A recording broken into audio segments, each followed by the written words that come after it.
Hola, bienvenidos a una nueva jornada del resumen de noticias parlamentarias, terminando una semana de mucha actividad aquí en la Cámara de Diputados de la Nación Argentina. Fueron días en los cuales hubieron reuniones de comisión y también un día en el cual se llevó a cabo una sesión especial. José, ¿cómo estás? Hola, Luz. Un resumen de esta semana, ¿cómo lo viste? Muy intensa, sí, varias comisiones, ningún dictamen, pero bueno, los preparativos para una semana como será la próxima, en la que sí va a haber bastantes dictámenes, se supone.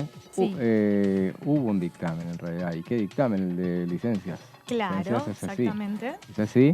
Que seguramente se va a meter dentro del próximo temario. Algunos dicen que no la semana que viene, pero podría ser una eventual sesión la próxima semana. La siguiente, sí. Así es. Bueno, porque se habla de que la semana que viene se está poblando, después vamos a hacer un repaso seguramente de las comisiones, de la agenda de la semana que viene, pero que se seguirá poblando con seguramente más reuniones de comisión el miércoles con vistas a generar el temario de una sesión que probablemente le ponemos fecha, martes, ¿te parece un martes 5 de septiembre? Puede ser. ¿Martes un día de sesión? Podría llegar a ser, teniendo en cuenta que el domingo venidero es elecciones en Santa Fe. Entonces, como para dejarles tiempo, no afectar mucho lo que es la campaña, porque ya, digamos, bueno, esto son semanas de que quedaron sándwich entre elección y comienzo de la campaña, de reinicio de la campaña electoral. Así es. Bueno, si te parece, hablaste del tema de la agenda. Tenemos la agenda en placas. Vamos a repasar a ver lo que nos espera para la semana que viene aquí en la Cámara de Diputados. Martes 29 de agosto, 13 horas, comisión de juicio político en la Sala 1. Juicio político contra los integrantes de la Corte Suprema de Justicia de la Nación por las causales previstas en el artículo 53 de la Constitución Nacional. Bueno, esto se retoma, ¿no? Lo que va a ser la comisión de juicio político, una comisión que arrancó allá por el mes de enero, que ya pasó por varias temáticas. Pasamos por el tema del fallo del 2x1, el tema de la obra social de la justicia, el Poder Judicial de la Nación, y ahora específicamente están con la causa de la coparticipación. Todo marcaría que parece que va a venir Marcelo de Alessandro a testificar en calidad de testigo, como fue citado ya en audiencias anteriores. ¿Qué decís, José? Es el plato fuerte y sí, me parece que sí. Es muy probable que vaya a venir porque ya tuvo 2 ausencias y ya pasaron las elecciones primarias. Así exactamente. Así que todo indicaría que al parecer estaría en condiciones de venir a declarar, y tampoco estamos tan cerca de lo que son las elecciones de octubre. Todavía falta prácticamente mes y medio, podríamos decir, así que todo indicaría que vendrían los testigos a comparecer, que están citados para la semana que viene. Tenemos un poco más de agenda, más actividad parlamentaria, martes también. 17 horas, Comisión de Educación, Presupuesto y Hacienda, Anexo C, una reunión conjunta, temas universidades, la creación de las universidades. Esto un poco lo adelantaba ayer Carlos Heller en la Comisión de Presupuesto y Hacienda. Decía que la semana que viene iba a haber un plenario de Presupuesto y Hacienda con educación y también de Presupuesto y Hacienda por el tema de blanqueo, que después lo vamos a charlar bien, explicar en profundidad. Pero bueno, se retoma nuevamente el tema de las universidades. ¿Qué pasó con el tema de universidades, José? Porque ya estaban listas para tratarse en el temario, por tanto ya tenía dictamen de comisión. Ahora, ¿por qué las vuelven a tratar? Así es, había 8 universidades, la creación de 8 universidades, que hubo 2 sesiones el año pasado que se frustraron durante ese diciembre tan complicado que hubo en la Cámara de Diputados. Finalmente quedaron, pero de esas 8 universidades, 3 perdieron dictamen.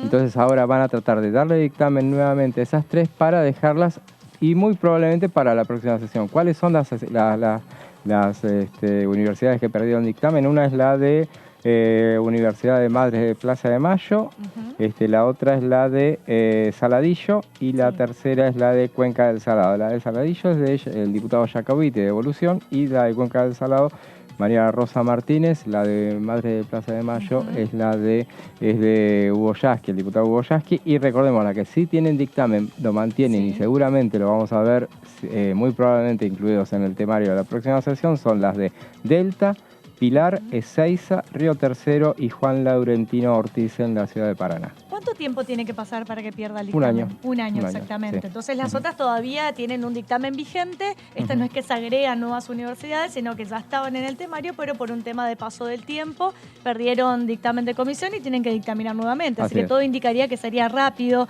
la reunión de la sesión de la Comisión de Presupuesto y Hacienda con Educación. Seguramente se juntarán simplemente para dictaminar, porque ya el debate debate estuvo hecho en su momento cuando se trató la creación, en la Comisión de Educación y luego en presupuesto el año pasado. Claro, el antepasado, en realidad. Sí, acá no claro. hace falta informativa ni nada, Sí. se hacen discursos correspondientes y bueno, se pasa, mientras están hablando los propios legisladores ya se está firmando. Así es, y tenemos una placa más, me parece, ahí está, presupuesto, 18 horas, presupuesto de Hacienda, anexo C, régimen, mensaje número, el código /2023, proyecto de ley de fecha de junio de 2023 sobre exteriorización del ahorro argentino, que es un poco el tema que vamos a hablar en minutos nada más. En unas placas José nos va a explicar a ver de qué se trata, pero también es un tema que lo trataron el día de ayer en la Comisión de Presupuesto y Hacienda. La idea era dictaminar. Al final no se pudo dictaminar, así que entendemos que se vuelven a reunir el martes que viene para definitivamente dictaminar y que esté en condiciones de llegar al recinto. Que llegue o no recinto claramente depende de las negociaciones que haya entre los bloques, de cuáles son los temas que se incluirían en una posible y eventual sesión. Al parecer dentro de 2 semanas podría llegar a haber otra sesión, así que veremos cómo se va desenvolviendo esto. Y para meternos en lo que es el tema del día de hoy, tenemos la palabra del diputado Carlos Heller, que hablaba respecto del tema de la ley del blanqueo. Vamos a ver qué decía. Yo no tengo fechas de convocatoria de sesión y eso lo resuelven las autoridades de la Cámara, en todo caso en conversaciones con las autoridades de los bloques. Lo que sí vamos a hacer la semana que viene, una nueva reunión de la Comisión de Presupuesto. Previamente hay una reunión que se va a citar de la Comisión de Presupuesto y de la Comisión de Educación para volver a tratar el tema de universidades, y a continuación vamos a realizar una nueva reunión para tratar este tema de la exteriorización de ahorros, a fin de resolver cualquier cuestión, digamos, legal o reglamentaria respecto a su tratamiento. ¿Qué representa?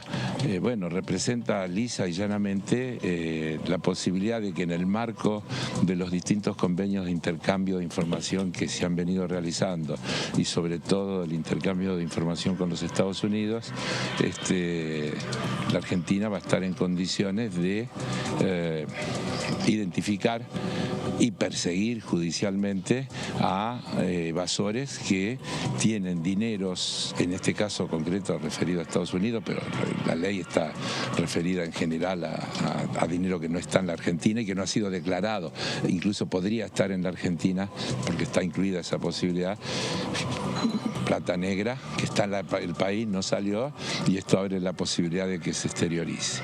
¿Qué es esto? Es nada más que eso, la posibilidad de que pagando un impuesto determinado que escala según la velocidad con que los evasores decidan incorporarse, queda normalizada su situación. Al igual que otras exteriorizaciones, están excluidos, en este caso, todos los que han tenido algún cargo público desde el 2010 en adelante, que no pueden exteriorizar, y y una serie de detalles más que todos tienden a transparentar y que sea lo más equitativo posible, algo que nunca es grato, porque los blanqueos son una suerte de perdón a quienes no han cumplido con la ley, que han evadido, pero al mismo tiempo abre la posibilidad de regularizar esta situación y sobre todo, insisto, y esto es fundamental, en un momento en que, como hoy se explicó ampliamente, el intercambio de información posibilita la identificación y la persecución judicial de aquellos que no se acojan a esta posibilidad de regularización. Escuchábamos al presidente de la Comisión de Presupuesto y Hacienda hablando de lo que es el tratamiento en comisión de la ley del blanqueo, y para entender de qué se trata este tema, nuestro compañero José nos va a explicar en unas placas. Muy bien, gracias Lu. Se llama Exteriorización del ahorro argentino, ese es el título que tiene el proyecto que mandó el Poder Ejecutivo el año hace pocas semanas. Finalmente entonces comenzó en la Cámara de Diputados el tratamiento del proyecto de ley de exteriorización del ahorro argentino, con una reunión informativa realizada en la Comisión de Presupuesto y Hacienda y la presencia del titular de la AFIP, Carlos Castañeto, y el director general de Aduanas, Guillermo Michel, El oficialismo tenía intenciones, como lo hemos dicho acá, de emitir el dictamen, pero luego volvió sobre sus pasos. ¿Qué fue lo que pasó? Esta era una reunión originalmente convocada, como vimos, ya como informativa. Tiene lógica que sea el apuro y después abundaremos sobre esa cuestión de la prisa en sacar el dictamen, pero tiene lógica también la actitud de la oposición que le dice, bueno, esto era informativa, y hubo un planteo de parte del diputado Juan Manuel López que decía justamente que no necesariamente, no era un cuestionamiento abierto, pero no sabía si era reglamentario que si te convocan a una informativa después se emita dictamen mientras están informando a los demás. Y aparte era un poco desprolijo el hecho de que qué pasaba si la oposición quería emitir un dictamen de minoría, en todo caso, un segundo dictamen. Entonces, en ese caso, ¿qué fue lo que hicieron? Las autoridades de la comisión le dijeron, bueno, le daban tiempo para el día siguiente, al mediodía, si querían hacer un dictamen de minoría. Pero finalmente resolvieron postergar ese dictamen, que era lo más lógico, llegarlo para la semana que viene, porque en definitiva esto tiene que ser una cuestión, si bien hay cuestionamiento de parte de la oposición, pero tiene que contarse con los números, o sea, tiene que ser lo más prolijo posible para que llegue al... O sea, todo indicaría que la semana que viene habrían 2 dictámenes de comisión. Seguramente, por lo que decían. No fue lo que garantizó Juan Manuel López, dijo, pero que hay cuestionamiento de la oposición, es muy probable que por lo menos simbólicamente se haga un nuevo dictamen y después veremos lo que sucede en el recinto. Bien. Bueno, veamos la siguiente placa, que es la iniciativa. Entonces, como decíamos, titulada Exteriorización del ahorro argentino, se enmarca en el acuerdo suscripto allá por diciembre, los primeros días de diciembre, entre el ministro de Economía, Sergio Massa, el embajador de Estados Unidos, Mark Stanley, y el titular de la AFIP, Carlos Castañeto, que estuvo ayer en Diputados, sobre intercambio de información financiera. Esto obviamente es un blanqueo de capitales. Esto el 6 de junio, y esto para marcar la importancia que tiene este proyecto, tenemos que irnos antes del 6 de junio al año pasado, cuando se hizo el acuerdo, y se especuló con que rápidamente se iba a mandar al recinto, porque ya había un anteproyecto ya elaborado, pensando ya en que entrara en vigencia ya el 1 de enero, o sea, tenía que ser urgente, y en marzo vencían los plazos, empezaban a vencer los plazos. Sí. Obviamente se incluyó, finalmente no se presentó en diciembre, se incluyó en el temario en extraordinarias, pero no hubo, al final no se mandó. ¿Qué pasó? El 6 de junio, a 3 semanas de haberse anunciado su envío, después se dijo finalmente que ya se enviaba al Congreso, finalmente ingresó formalmente a la Cámara de Diputados.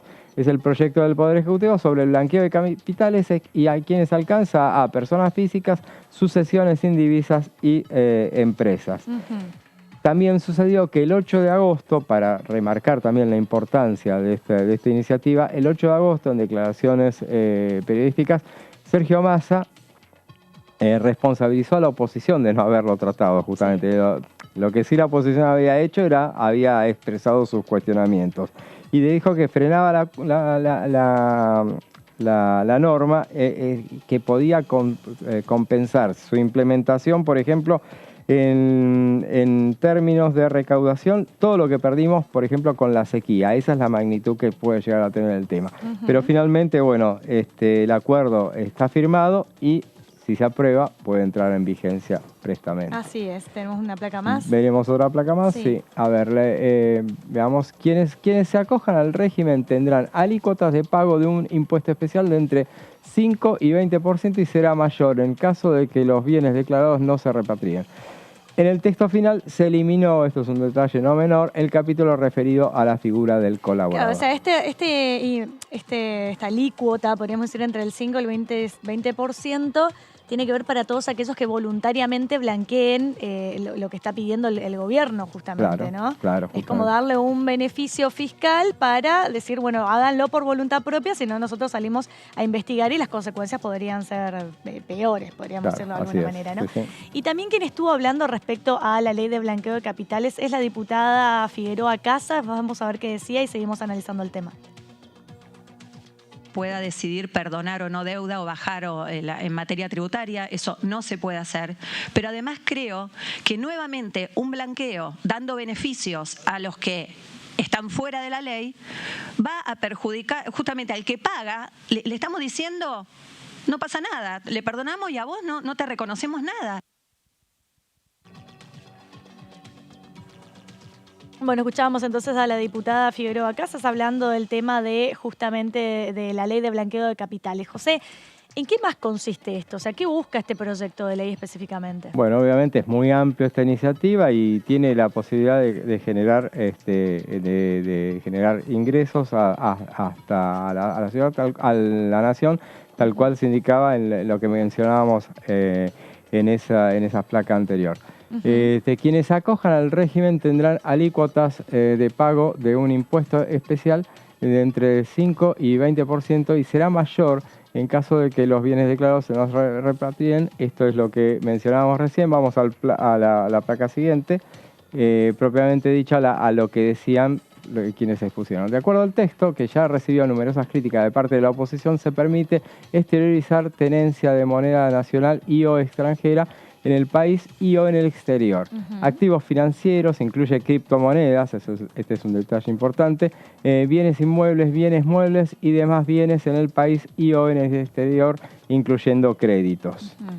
Sí. A ver, veamos entonces la próxima placa. Tendremos en cuenta que acá estuvo el titular de la AFIP, Carlos Castañeto, y entre otras cosas decía que la herramienta que presentamos de carácter voluntario y excepcional habilita por 360 días la declaración de tenencia de moneda nacional e internacional que esté en el país o en el exterior, además de activos financieros, bienes muebles e inmuebles. Entonces, a partir de que supongamos que esto claramente va a quedar para la próxima, los beneficios que pueda llegar a generar van a ser para la próxima gestión, sí. Obviamente por los tiempos en los cuales claro, primero lo que lleva a aprobarlo y segundo lo que lleva a implementarlo, ¿no? Seguramente, claro, una vez que sea promulgado, tengamos en cuenta las fechas, bueno, esto va seguro, si va rápido para el mes de septiembre, probablemente que pueda llegar a salir del Senado, entonces para la época de las elecciones podría llegar a implementarse, veremos. Quienes declaren podrán acceder a una alícuota impositiva especial que va modificándose a medida que vayan ingresando a través del tiempo. Mientras que a quienes no lo hagan se les van a aplicar las normas vigentes de sanción. Claro, mucho más riguroso. Te conviene voluntariamente acogerte a la ley antes de que sea el Estado el que venga de alguna manera a estirarte a la oreja, a decirte por qué las sanciones son mucho más severas de aquellos beneficios que puedes llegar a tener haciéndolo voluntariamente. Por eso es la ley de blanqueo, que voluntariamente lo puedan blanquear estas personas, ¿no? Alguna de las cosas... Personas físicas y jurídicas, porque habla de empresas y sociedades indivisas también. Así es, sí. Y recordemos entonces que lo del colaborador, la figura del colaborador fue eliminada. Esos colaboradores en general suelen ser contadores o amantes despechadas. O amantes. Claro, exactamente. ¿Y por qué se eliminó? ¿Por qué será que se eliminó esa figura? Como los alcahuetes sería una cosa así. Polémica, una figura polémica, claro. Así que finalmente se eliminó, pero ha figurado en otras. Veamos la siguiente placa. Lo obtenido por el blanqueo será destinado a la realización de viviendas y obras públicas en todo el país, como así también para fortalecer el Tesoro Nacional. Esto lo decía también Carlos Castañeto, que decía que las grandes maniobras de evasión fiscal atentan contra la gobernabilidad y la democracia, dijo el titular de la AFIP, y observó que la democracia que está cumpliendo con 40 años se enfrenta con intentos desestabilizadores y de recetas que nos llevaron a un pasado muy oscuro de nuestras historias. Claro, y estamos hablando de patrimonios importantes, José, en esta situación, ¿no? Aparte de hacer referencia a que la evasión fiscal es un delito que está contemplado en el Código Penal, que incluso en muchos casos puede ser penado con multa, puede ser penado con prisión. Entonces es un delito bastante grave para todas aquellas personas que de alguna manera busquen evadir fiscalmente sus obligaciones. Y estamos hablando, como decimos, de patrimonios importantes, no son meras monedas, meros dólares, ¿no? Así es, y tengamos en cuenta que no es solamente porque esto se emparenta con el acuerdo que se hizo con Estados Unidos, y no es la plata que pueden llegar a tener aquellos ahorristas que lo tienen en Estados Unidos, y fuera y no declarado, sino que todo lo que tenés abajo del colchón, eso también este es un blanqueo para todo, obviamente, que se aprovecha esta endija que se abre nuevamente, que es el blanqueo con Estados Unidos, justamente, que permitirá seguramente, porque es algo que se va ampliando la lupa, digamos, sobre todo el mundo, entonces ya quedan muy pocos lugares donde uno pueda llegar a dejar dinero que no vaya a declarar. Decía también, por ejemplo, Castañeto, que a través de la OCDE, Argentina mantiene un intercambio de información con más de 180 países que aportan a la FIP. La base de datos de Argentina mantiene cuentas en esas jurisdicciones, y de esos informes se desprende que un 45% de los casos resultan con desvíos significativos o inconsistencias. No fue el único el que estuvo Carlos Castañeto, también estuvo titular de aduanas, Guillermo Michel. Veamos a ver qué decía en la próxima placa. Ahí está. Sobre el acuerdo que se firmó el año pasado con Estados Unidos, remarcó que es una política que se inició en 2016 con Alfonso Prat-Gay. Lo dejaba claro justamente porque, como para enganchar también a la oposición, recordemos que necesitan los votos para aprobar este tema.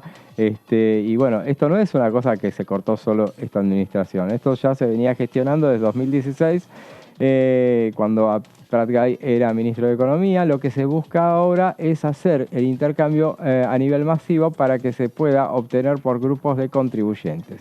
El director general de aduanas también anticipó que a partir de septiembre se va a obtener de manera masiva el paquete de datos de cuentas en el exterior. Y en ese marco defendió: esta ley no la necesita esta administración, este gobierno, sino como política de Estado la necesita la Argentina. Por eso también, como decíamos con José, se beneficiaría el próximo gobierno, sea quien sea que gestione, claro, por el ingreso de moneda extranjera que va a tener, ¿no?, a raíz del blanqueo de los capitales. Obviamente, y claro, y las sucesivas administraciones. Obviamente, cuando en el periodo que esté en vigencia este blanqueo, claramente es cuando se produce el ingreso de dinero. Después, claro, el acuerdo ya está, el acuerdo con Estados Unidos. O sea que, de todas maneras... Hay que ejecutarlo nada más. Así es. Veamos, entonces la próxima placa, lo que decía Michel... Ahí está. Lo que presentó el Poder Ejecutivo, decía Michel, no es algo nuevo ni novedoso. Hubo leyes de blanqueo en 19... Este detalle es importante, los blanqueos que hubo. En 1987, 1992, 2008, 2013 y la más reciente, la de 2016, bajo la gestión de Cambiemos. Por eso siempre se dice, a todo gobierno no se le niega un blanqueo, por eso se supone que tendría que aprobarlo. Lo que pasa que... ¿Pero qué pasa? ¿Termina venciendo la ley de blanqueo? ¿Por qué en esos intervalos de tiempo? Se supone que si tenés una ley ya tiene que regir para adelante. No, es que en cada periodo se sanciona una nueva ley de blanqueo. Porque es el blanqueo que te abarca de tal fecha a tal fecha. Perfecto. Que puedes declararlo. Si no lo declaraste, estás pasible. Tiene un intervalo de tiempo. Entonces, en el interín hay mucha más gente que a lo mejor en algún blanqueo, siempre es lo que siempre decimos, el hecho de sucesivos blanqueos siempre es una anomalía, es lo que también decía Carlos Heller. O sea, sucesivos blanqueos establecen que, bueno, es poco serio a lo mejor hacerlo, pero bueno, es lo más conveniente porque algunos, los que en el 2016 exteriorizaron sus ahorros y después, bueno, porque les pareció que no los convenció la política sucesiva y qué sé yo, y bueno, volvieron a incurrir en ocultar fondos o no exteriorizaron en su momento todo lo que tenía que exteriorizar. Sí. Recordemos que el 2016 fue uno de los más exitosos blanqueos que se alcanzaron, y bueno, veremos cómo funciona Ahora recordemos que en 2021, en la ley de incentivo a la construcción, o sea, cuando dicen a todo gobierno, a ningún gobierno se le niega un blanqueo y a no se le debería negar tampoco, pero lo que pasa es que lo que dicen desde la oposición es ya le dimos uno. De 2021, en la ley de incentivo a la construcción, que estaba planteada como un incentivo a la construcción, justamente, no necesariamente, viste que nunca usan la palabra blanqueo en los títulos, claro, pero también se contempló un capítulo con un blanqueo de similar naturaleza.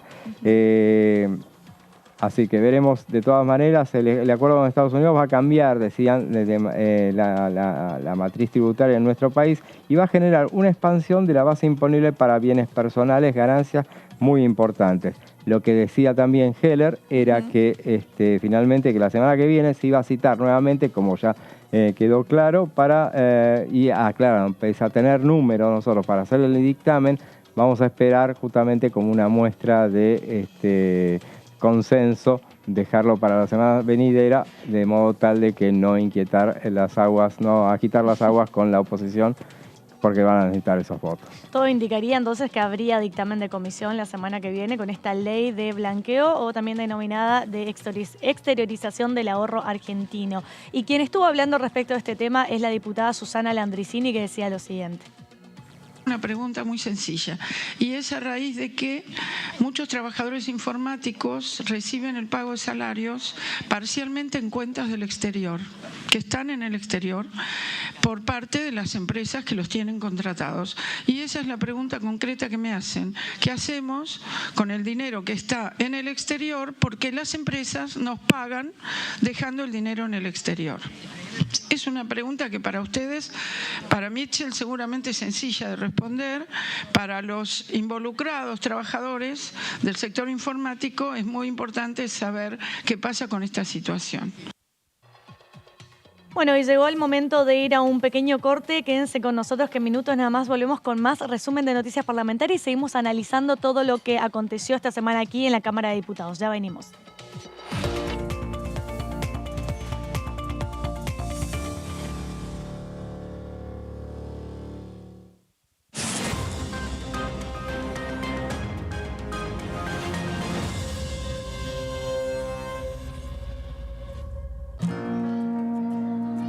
Para ser grande un país hay que vencer desafíos que parecen imposibles.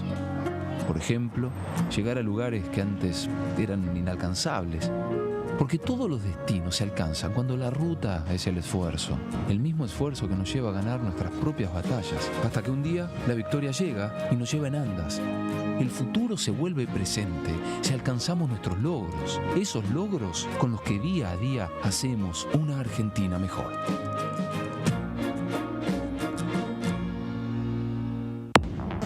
¿Cómo andan? Bienvenidos, bienvenidas. Aquí estamos en la tercera edición de DTV. Yo presenté un proyecto para armar 400 mercados centrales, es decir, que el productor venda de manera directa y bajar el precio de los alimentos. No es la única medida, hacer un plan antiinflacionario implica varias medidas, pero esa es una de las claves. La última sesión de la comisión con el testigo Robles, reticente reiteradamente a hablar, a decir la verdad, ha generado como una reacción adversa de la oposición que permanentemente parecía que era la defensora en una causa en la que no está imputado Robles, en la que Robles es testigo, defendiendo su silencio. DTV, tercera edición, de lunes a viernes. Este es el gasoducto Presidente Néstor Kirchner, una obra de escala mundial realizada en tiempo récord, que unirá la energía de Vaca Muerta con todo el país. Innovaciones, tecnología, cientos de kilómetros de acero y miles de trabajadoras y trabajadores. Esta megaestructura alimentará la llama del país, uniéndonos con nuestros seres queridos, acelerando la economía, ahorrando divisas, con desarrollo, con federalismo, con soberanía y orgullo. Gasoducto Presidente Néstor Kirchner. Mueve energía, mueve al país.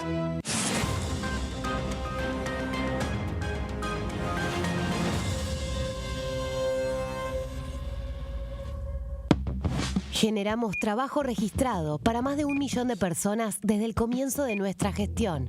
Y detrás de ese dato, estamos construyendo una Argentina justa e igualitaria.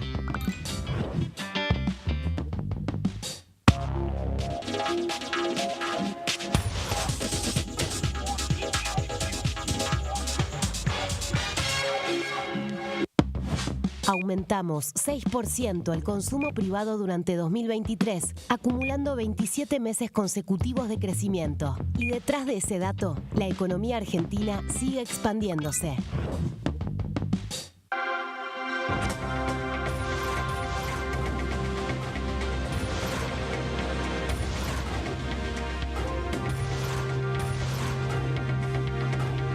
Ellos son tu voz en la tercera edición. DTV, el periodismo en el Congreso. Comenzaron las clases y está todo listo. Las ganas de aprender y ganas de enseñar. Yo también estoy lista. Estoy listo para hacer nuevos amigos y amigas. Estoy lista para ponerme en el lugar de los demás. Estoy listo para decir no a los apodos ofensivos y a decir que no cuando algo no me gusta. Estamos listos y listas para decir bullying. En mi aula no tenés lugar. Argentina contra el bullying.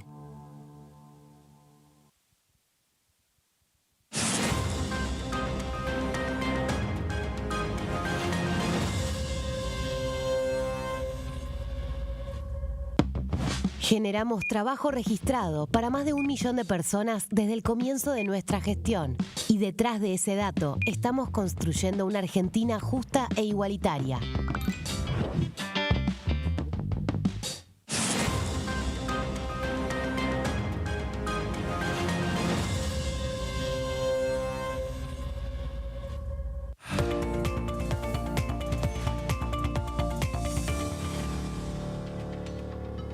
Ahora sí, continuamos con el resumen de noticias parlamentarias. Vamos a hacer un repaso de los distintos temas que se hablaron aquí en la Cámara de Diputados de la Nación a lo largo de esta semana. Pasaron distintos diputados y diputadas nacionales, compartieron su palabra aquí. Hablaron de todo, José, hablaron de alquileres, hablaron de universidades, de leyes de blanqueo, del tema de las licencias parentales también, así que podríamos decir que tenemos de todo. Si te parece, vamos a ver qué decía Germán Martínez respecto a la ley de alquileres. Bueno, llegó al recinto el dictamen que nosotros habíamos firmado en junio del año pasado. En aquel momento ya habían quedado claras las dos posiciones que terminaron expresándose en el día de ayer. Una que es la que expresamos nosotros, que pensamos que para ampliar el stock de viviendas en alquiler no hay que atentar contra el corazón de la ley de alquileres, que justamente tenían que ver con los derechos de los inquilinos, sino que había que generar, por un lado, incentivos para los propietarios, principalmente los propietarios más pequeños, 1, 2, 3 viviendas para que la pongan en alquiler. Y en segundo lugar, no lo pudimos tratar, porque nos rechazaron también el tratamiento sobre tablas, pero creo que se abrió un debate interesante que es que casi no tuvo registro periodístico, ¿no? El pedido que hizo nuestra compañera Paula Penaca de empezar a trabajar sobre la regulación de las plataformas. Que claro, es un temazo imprescindible de abordar en lugares como la Ciudad de Buenos Aires, como Ushuaia, como Bariloche. Claro. Sí, pero también en otras donde vos tenés economías fuertemente ancladas a la evolución del dólar. Claro. Ahí te puedo citar Neuquén, te puedo citar por todo el fenómeno de los hidrocarburos, obviamente. Ajá. Te puedo citar Rosario, ¿no? Con todo lo que se genera alrededor de la cuestión del campo. Entonces, es un tema muy interesante porque el proceso, yo lo dije en mi discurso... En España está regulado, ¿no? No, mirá, te agrego algo más. Hay regulaciones. Nosotros cuando vinieron acá, la jefa de gabinete de Portugal, estuvimos hablando del tema. En determinadas comunidades de España se está debatiendo el tema. En Alemania se está debatiendo el tema. ¿Y cómo son esas experiencias? Pero aparte te digo algo más, porque ayer fue muy... No, las experiencias son todas incipientes y complejas. Porque después... Y hay una cosa que no es menor. Que acá lo único que vemos nosotros es el Congreso de la Nación. Pero hay un montón de elementos que se pueden tener en cuenta con legislaciones provinciales y también locales, que acá es como que está fuera del radar, ¿no? Digo, también eso, acordate que el famoso tema de Berlín respecto a una legislación de avanzada respecto al tema de alquileres, después tuvo fallo de la justicia en contra porque Berlín había asumido competencias que no eran propias de la escala de gobierno de Berlín. Entonces también ahí hay que tener en cuenta cómo aportan los distintos niveles del Estado a tratar de solucionar este problema. Pero te digo algo que sobre 34 países, los 34 países más desarrollados, de acuerdo a la OCDE, en 23 hay regulaciones respecto a cómo tienen que subir los alquileres.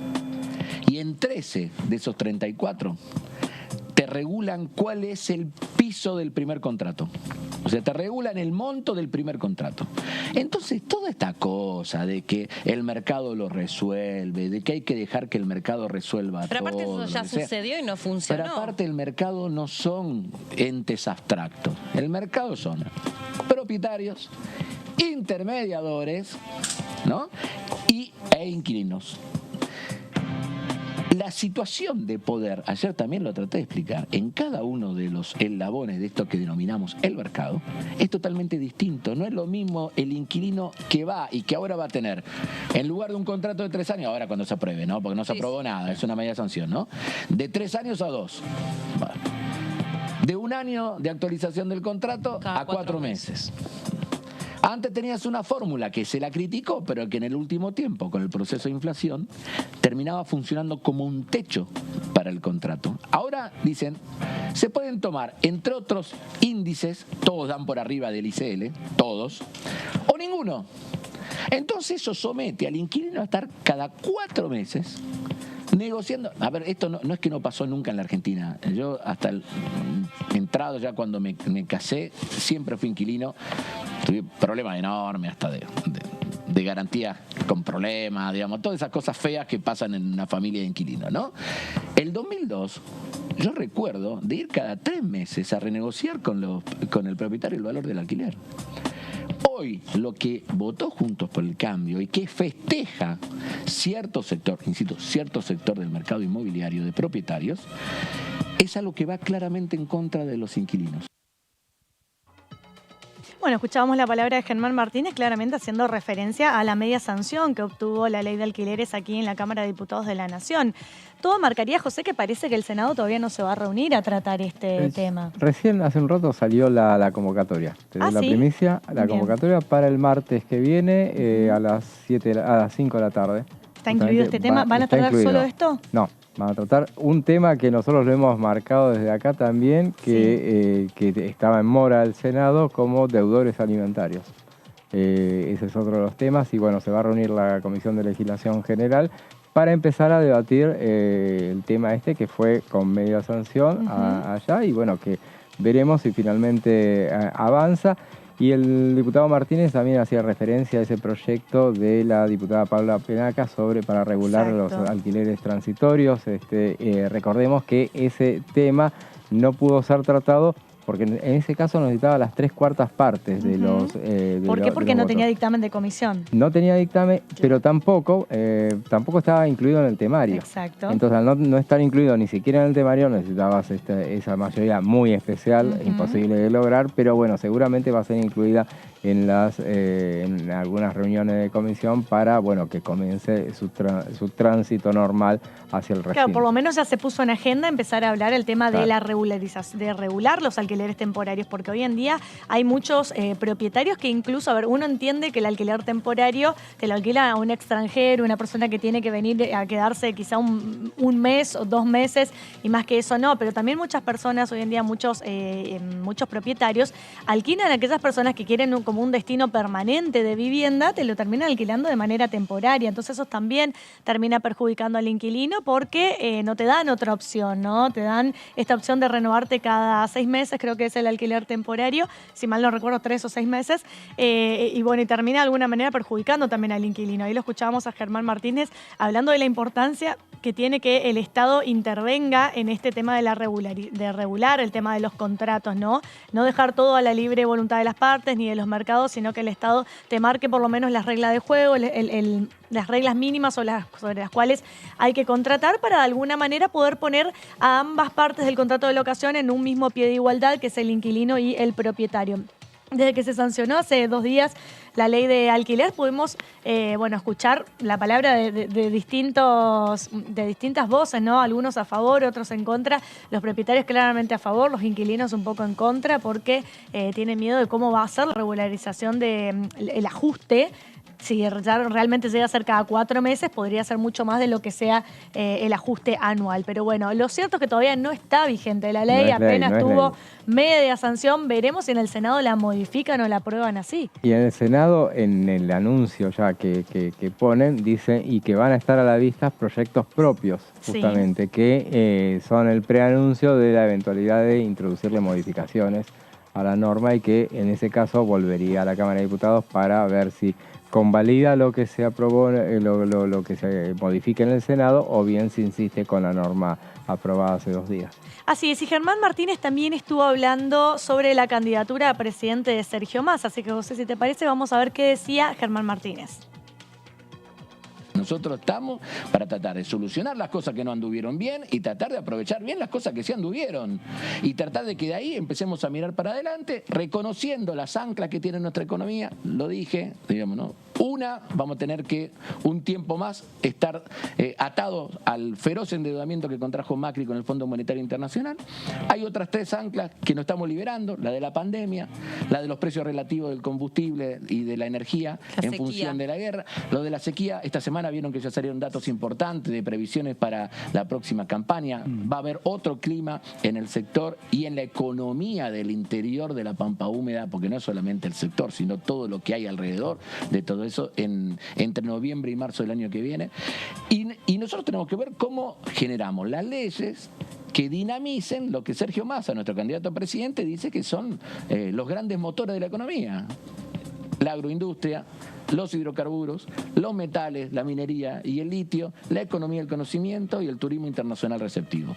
Lo que está en discusión es qué hacemos con eso, porque esas condiciones van a estar. Lo que está en discusión es si eso contribuye a un país con desarrollo económico, pero con justicia social, o si contribuye a un país chiquitito. Y lo otro que está en discusión es qué liderazgo es capaz de hacer eso. ¿Quién transita o nos lleva en este puente que va de esta situación donde hay cosas positivas, pero hay un montón que nosotros no logramos resolver, hacia otro donde podamos tener una perspectiva de mediano y largo plazo? Y yo al menos no tengo duda de que es Sergio Massa nuestro candidato a presidente, ¿no? Bueno, está claro que nosotros tenemos en la política de ingresos uno de los elementos centrales que tenemos que mejorar.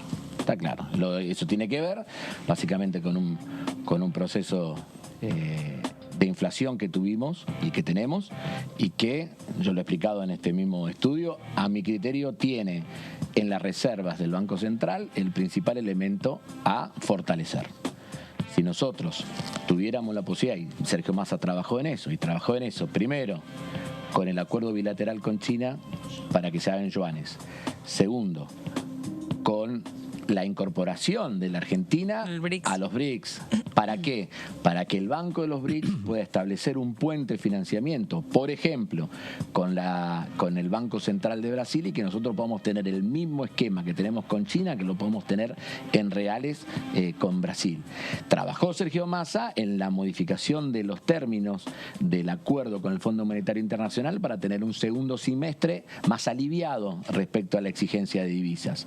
Digamos, todo esto que está haciendo, ¿para qué es? Para que nosotros podamos tener un banco central menos tensionado y más fortalecido en reservas. ¿Por qué? Porque así te fortaleces y sos menos vulnerable a cualquier proceso de especulación sobre el tipo de cambio que te puede llevar a un lugar en el que no queremos estar. Eso es lo que hay que hacer, y yo creo que eso lo viene haciendo bien. Ahora, para frenar la inflación, también tenemos que empezar a comparar propuestas. Nosotros hemos elegido el camino más difícil, que es ver cómo logramos un sendero de reducción de la inflación, afectando lo menos posible la actividad económica y el empleo. Yo prefiero tener una mirada más corta en general, y nosotros tenemos los próximos 3 miércoles, fíjate cómo son. Al menos que la semana que viene es el previo a una elección importante de Chaco, 3 de septiembre. El otro miércoles, el miércoles 6, es la previa a otra elección importante, Santa Fe. Quizás entre alguna de esas 2 fechas y el 13 de septiembre esté la idea de poder tener una sesión con un temario distinto, propositivo, un temario que realmente amplíe derechos, que genere incentivos para la producción, que permita, además de todo eso, tener más universidades. Bueno, lo escuchábamos entonces a Germán Martínez hablando de una posible sesión podría ser quizá dentro de 2 semanas, hablando de temas o proyectos que amplíen derechos, que incentiven a la producción, ¿no? Un poco los temas que hacíamos referencia aquí, ¿no? El tema de las universidades, licencias parentales seguramente que se va a incluir también en el tema, que es un tema justamente que amplía derechos, el tema de las licencias parentales, porque de alguna manera pone en un mismo pie de igualdad respecto a las tareas de cuidado, ¿no? Y también la novedad que tiene de incluir dentro del tema de las licencias a un grupo que históricamente siempre estuvo excluido, que son los monotributistas y los autónomos. Yo creo que ese va a ser la gran conquista de derechos, José, ¿no? Y ahí también de alguna manera va a obligar que todos aquellos que son monotributistas, por ejemplo, que paguen de manera mensual, porque tengo entendido que tenés que tener cierto plazo de pago de monotributo para poder acceder a ese tipo de licencia. Habría que ver después cómo se va a implementar y demás, pero como que es una ampliación de derechos que también viene a ordenar un poco las cuestiones fiscales. Claro, se está trabajando intensamente en una serie de iniciativas que se fueron trabajando a lo largo de estos años y bueno, se está apurando ante el recambio legislativo, bueno, ver la posibilidad de llevarlos al recinto y aprobar esas cuestiones que han contado con un gran consenso. En el caso de licencias parentales, recordemos, tiene 3 dictámenes, o sea, hay un gran consenso de avanzar con ese tema, hay 3 dictámenes, hay uno de mayoría del oficialismo, otro de Juntos por el Cambio y otro de los socialistas. Veremos qué es lo que puede llegar a hacer. Dictamen tiene, puede llegar a tratarse en una próxima sesión que tiraba fechas el jefe del bloque, nosotros tiramos acá la nuestra también, apostando el que la pega, la pega. Sí, el martes 5 le dijimos, yo me guío por lo que me cimentó Melissa Joffre, nuestra compañera, así que digo, a lo mejor puede ser esa fecha, pero el diputado Martínez me parece que decía que la semana siguiente. Exacto. Así que bueno, puede ser. Si te parece, vamos a ver qué decía el diputado Zapata también de una posible sesión, cuándo sería y qué temas se incluirían. A ver qué dice.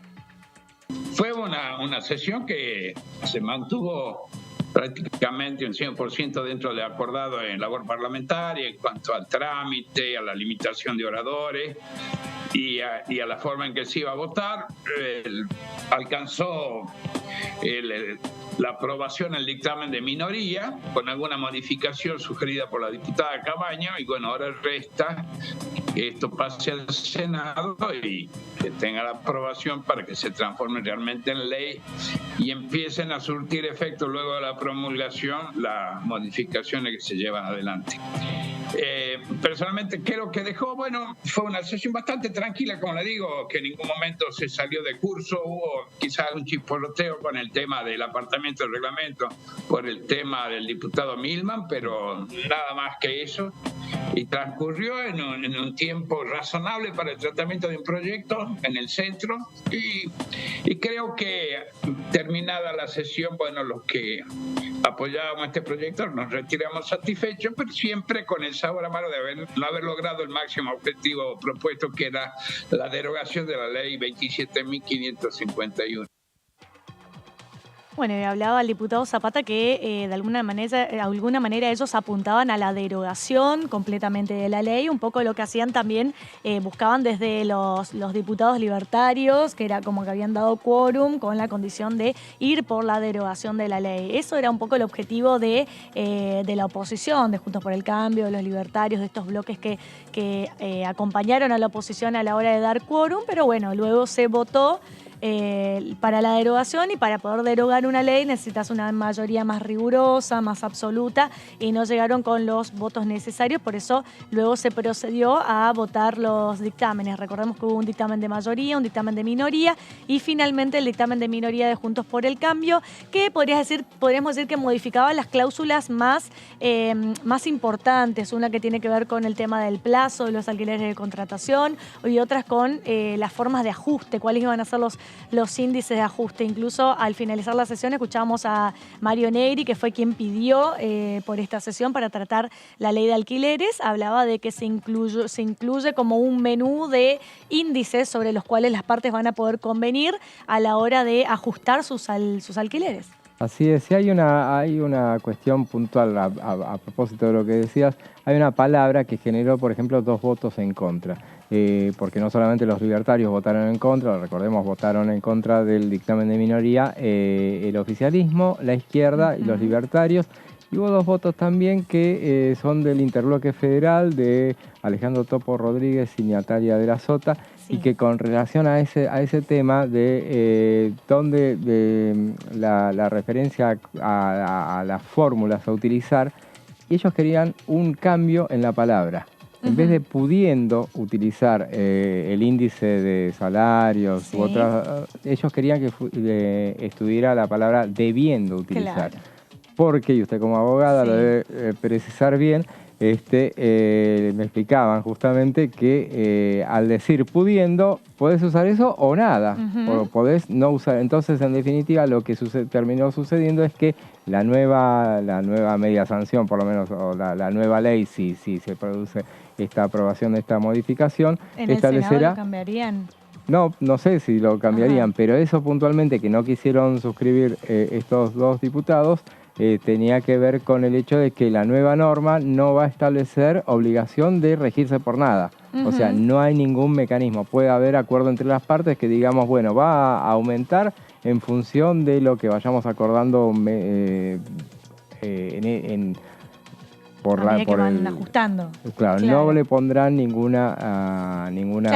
Claro, es verdad eso, porque al utilizar el verbo poder, pudiendo, uno puede decir, bueno, y si no puedo... Y si no puedo, nada. Claro, ahí nada, está el tema. Es decir, pudiendo utilizar esto, bueno, y si no puedo... En cambio, si vos pones la palabra debiendo, te está acotando, ¿es esto o nada? Es esto o nada, y en este caso, entonces, la cuestión es que lo que decían desde ese sector es que, evidentemente, no es que hubo un error en la sintaxis, sino deliberadamente querían que esto quede librado al acuerdo entre las partes. Exactamente. Y quien también estuvo hablando sobre la situación de los alquileres en Tierra del Fuego es la diputada Jutrovic. Vamos a ver qué decía.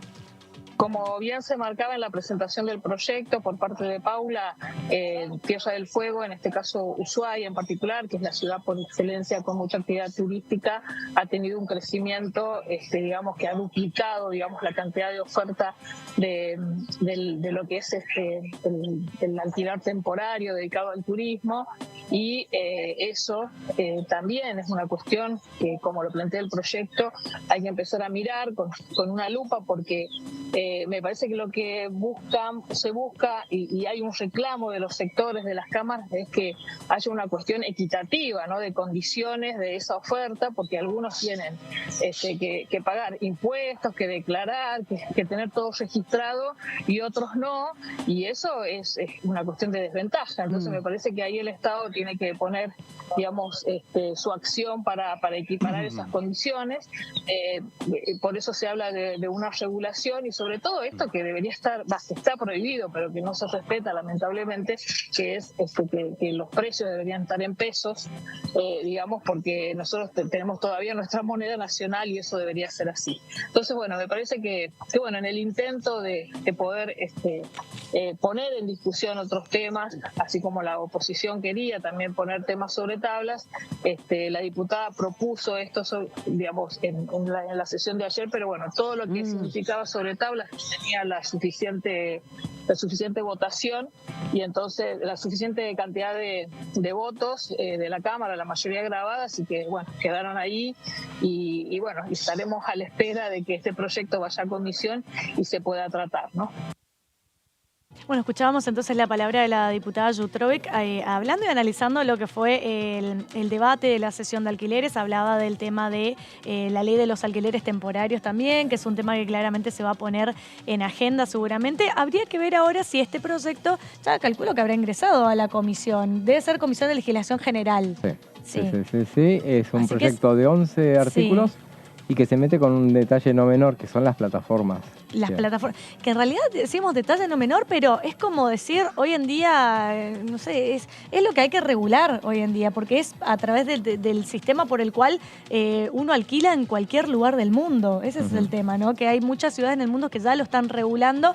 como siempre decimos, José, la sociedad va cambiando, las formas de consumir van cambiando y por lo tanto las formas de alquilar también van cambiando y las leyes tienen que ir acorde a ese cambio de paradigma. Entonces, si hoy en día uno ve que la mayoría de la problemática está sobre el tema de las plataformas, sobre el tema de los alquileres temporarios, es momento de que este Congreso Nacional por lo menos empiece a debatir sobre el tema y ver cómo se puede regular esto en el mercado, ¿no? Así es, sí, bueno, pero un detalle, dice tiene que ser en moneda nacional. Exactamente. Un detalle tampoco no menor. Que también es un tema que tienen que dejar en claro aquí, ¿no? Porque el tema de los contratos en dólares, la verdad que legalmente están prohibidos. Pero bueno, ese ya es otro tema. Nosotros llegamos al final del resumen de noticias parlamentarias. Nos volvemos a encontrar el lunes, como todos los días, a las 18 horas. José, buen fin de semana y nos volvemos a encontrar la semana que viene. Chau.